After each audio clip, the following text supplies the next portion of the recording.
Hello, everyone, and welcome to the Midnight Storyteller. If you're new here, welcome. If you're back, it's good to have you. Before we start, don't forget to like and subscribe. It really helps. And let me know in the comments where you're listening from. Now, let's begin. Michael and David had been best friends since childhood, their love for the outdoors bringing them closer over the years. By the summer of 1971, they had become experienced hikers, confident in their ability to handle the wilderness. That year, they planned an extended camping trip deep into Yosemite National Park, eager to explore areas far from the usual trails. They packed enough supplies for a week, determined to push further into the untamed beauty of the forest. The first couple of days were everything they had hoped for. Long hikes through breathtaking landscapes, fishing in crystal-clear streams, and nights spent under a sky full of stars. They felt at peace, disconnected from the outside world, surrounded only by the sounds of nature.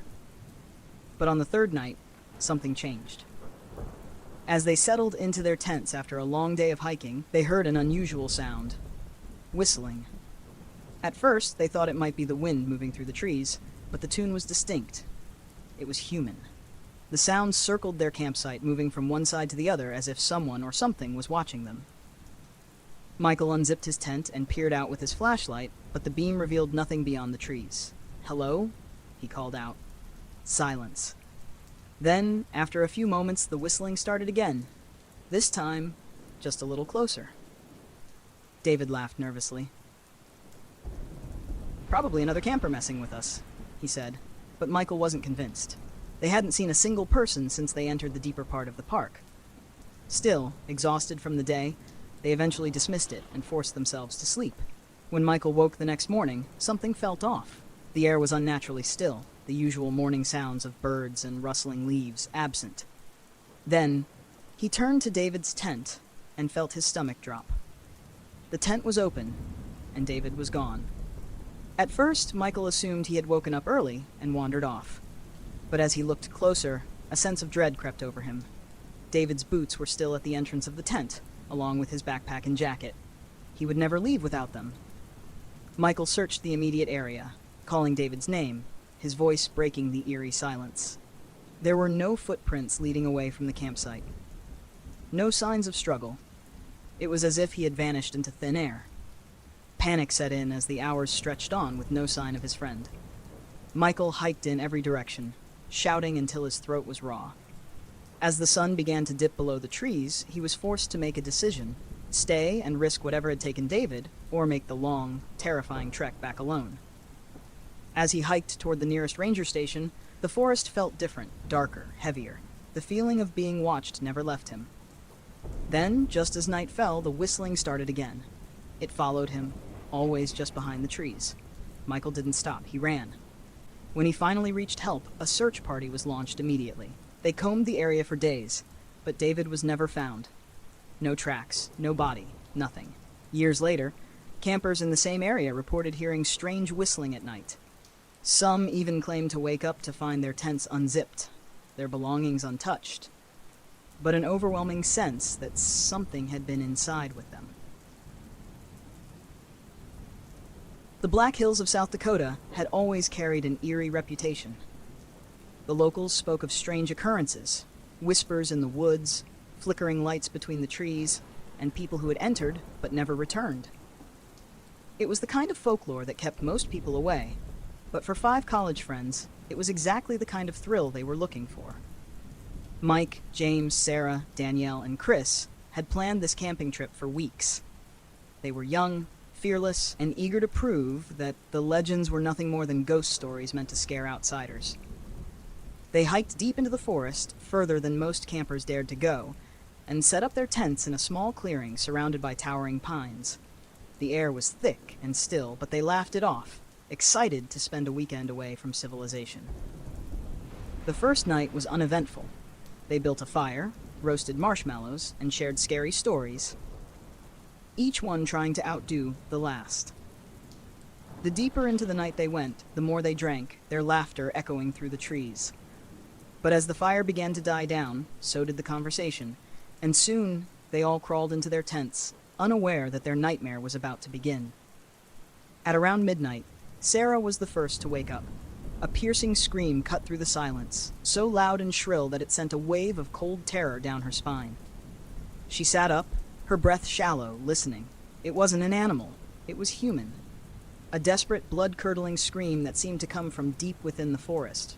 One by one, the others woke up. Mike unzipped his tent and peered outside, scanning the darkness with his flashlight. "What the hell was that?" Danielle whispered, pulling her sleeping bag closer around her. The scream came again, closer this time. It sounded like a woman, her voice stretched in agony, echoing through the trees. Chris grabbed a flashlight and took a few steps toward the edge of the clearing. "Maybe someone's hurt," he said, though the hesitation in his voice betrayed his uncertainty. But when he shined his light into the woods, there was nothing there. No movement. No sign of anyone. Then the forest went completely silent. No wind, no rustling leaves, no insects chirping, just an unnatural, suffocating stillness. The group stood frozen, barely daring to breathe. And then, without warning, their tents began to shake violently, as if something massive, was trying to tear them apart. The fabric bulged inward as unseen hands or claws raked across them, leaving deep slashes in the material. Sarah screamed, scrambling away as her tent nearly collapsed around her. "Run!" James shouted. They didn't need to be told twice. Grabbing only their flashlights, they sprinted through the woods, their hearts pounding in their ears. They ran for what felt like hours, dodging low branches, tripping over roots, until finally they saw the glint of their car under the moonlight.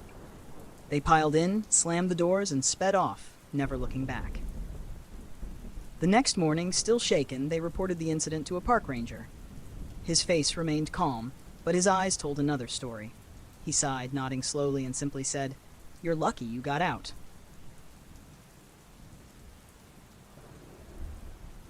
The Appalachian Mountains had always been a place of beauty and mystery, their dense forests and winding trails hiding secrets that stretched back for centuries. In the summer of 1955, the Thompson family, George, his wife Margaret, and their two children, 8-year-old Danny and 6-year-old Lily, set out on a camping trip deep in the mountains. They had camped before, but never this far from civilization. George, a lover of the outdoors, wanted to push deeper into the wilderness, away from the more popular spots. He wanted true solitude. For the first day and night, everything was perfect. They found a small clearing near a creek, pitched their tents, and spent the evening roasting marshmallows under a sky full of stars. The children laughed, playing near the trees, while Margaret and George enjoyed the peacefulness of nature. It was exactly what they had hoped for. But on the second night, something changed. George woke suddenly, unsure of what had disturbed him. The fire had burned down to glowing embers, and the forest was silent. Too silent. The usual sounds of the night, chirping insects, rustling leaves, were gone. Then he saw it. A figure stood just beyond the tree line, its outline barely visible in the dim light. It was tall and thin, its body unnaturally elongated, swaying slightly as if caught in an unseen breeze. At first, George thought it might be another camper who had wandered too close. But as his eyes adjusted, his breath caught in his throat. The figure had no eyes. Where its eyes should have been, there were only deep, hollow sockets. Paralyzed, George could only stare. The figure continued to sway, as if watching him despite its lack of eyes. A cold, suffocating fear settled over him. He wanted to wake Margaret, to grab his children and run, but he couldn't move. His body felt locked in place, as if the thing in the woods was holding him there with its presence alone. Then, as suddenly as it had appeared, it was gone. One moment it was standing there, the next, the darkness swallowed it. The instant it vanished, George could move again. Heart pounding, he scrambled out of his sleeping bag and shook Margaret awake. "We need to leave," he whispered urgently. Margaret, still groggy, didn't understand at first. But the fear in George's voice was enough to make her comply. He woke the children, packed up as quickly as he could, and within minutes, they were hiking back toward their car in the dead of night, moving as fast as their legs would allow. The whole way back, George felt it. A presence just beyond his sight, following them, unseen but there. The sound of leaves crunching, twigs snapping, always a few steps behind. He never looked back. He didn't dare. They made it to their car just as the first light of dawn touched the sky. Without hesitation, George started the engine and sped away, never looking in the rearview mirror. Years later, George spoke with a historian who studied the Appalachian region. When he described what he had seen, the man's face went pale. Stories of an eyeless man had been whispered for generations. Stories of campers seeing him in the night, of people vanishing without a trace after encountering him. No one knew what he was. George?